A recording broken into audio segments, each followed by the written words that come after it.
Welcome back. Well, we have Ellyce Rothrock here on behalf of Village Management Services and an update on the Village Breeze.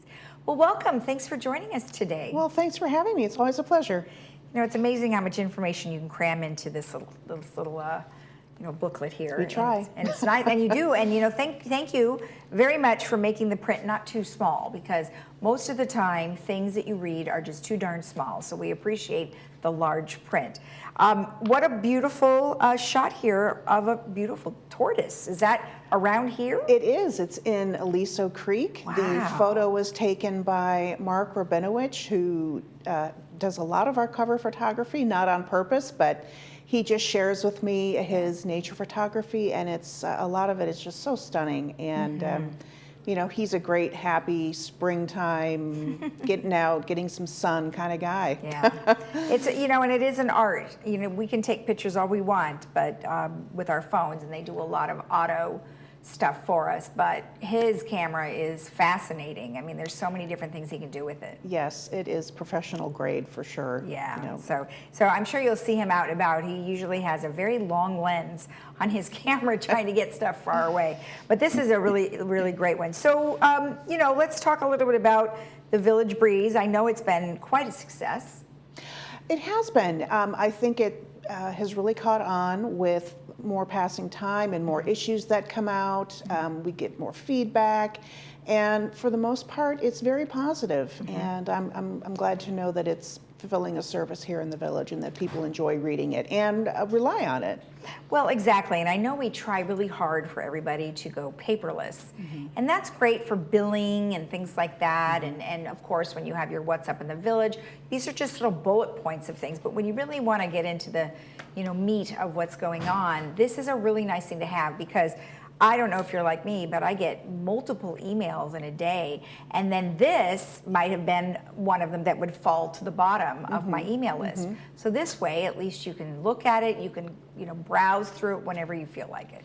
Exactly, and one of the reasons that we use great nature photography most of the time on the cover is the whole purpose was to have a really nice, striking, lovely image, so that you could put it on your coffee table and keep it handy for when you might need to refer to something, or if you wanted to reread an article. Well, exactly, and that's exactly what you've done. So let's talk about what's in this month's. Well, actually, it's yes, it's May, June. So tell me what's in there. So we have 3 great features. The first one is on the Orange County Fire Authority Station 22, and it's a history of how the station developed. And more interestingly, I think, is it talks about the history of pre-hospital care and the rise of how ambulances came to be, and how using that before people get to a hospital setting, how it changed mortality rates and outcomes and those kinds of things. It also talks about the village's first paramedic rescue team, and it's actually written by a VMS employee, Paul Matthews. And it's a really interesting historical little piece of information there. So, well, you know, and the station really has been at the forefront of everyone's minds. They're talking about it in the boards, they're talking about it at VMS, and hopefully it will go forward and everything will be all right, and we'll be able to relieve some of Station 22's. Yes. And that's pretty much what I'm sure the article is also referencing. Is, yes, the proposed new Station 12. I think it's 12. Yeah, yes. and it's because I think the majority of their calls is falls and things that still require some medical treatment, but maybe not as significant as needing, you know, that particular engine or whatever the case might be. So this will be a good one, and it's closer too. So that's awesome. Yes. Okay, what else? We have a feature on the Chicago Club. This club has been around since 1979, and as of last year, they had more than 1,000 members in the club. It started out as you had to be a Second City alum, you had to be a Chicago resident to join, but that hasn't been the case for quite some time. They have great events. They have entertainment events where they have a comedian or a magician open up before the headline entertainment. They also do these fabulous excursions on big liner buses to places like the Academy, the Museum Academy of Motion Pictures, the Getty Museum, Norton Simon Museum, the Pasadena Showcase House, the Peterson Automotive Museum. They just have so much great events to offer people, and it's all about how they came to be, and what they offer, and why somebody might want to join. That's why there's 250 clubs here, because I know there's that's just a so lot of many clubs. different ones that you can join, and you can be busy all the time. And yeah, the Chicago Club's great. They do provide a lot of different things. Now, streaming content, and this is going to be interesting subject matter coming up here over the next couple of years, really, because we are looking at our broadband system and making some significant changes. So what is it that they're talking about this time with streaming content? The streaming content was written by Debbie Dotson, who, of course, is the host of Let's Talk Tech. Yes. And it's basically a primary for people who may not be familiar with what streaming is and how they can take best advantage of it to get their media content. Okay. And it talks about the kind of high quality, high speed internet that you're going to need, which we have here in the village. Yeah.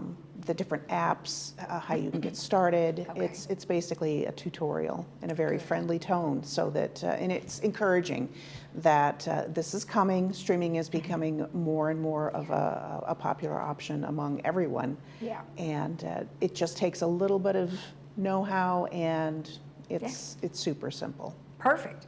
And it is needed too, because I was fortunate enough to buy a TV that had 3 little buttons on it. One says Prime Video, one says Netflix, and then one says your Samsung TV. So that's a smart TV.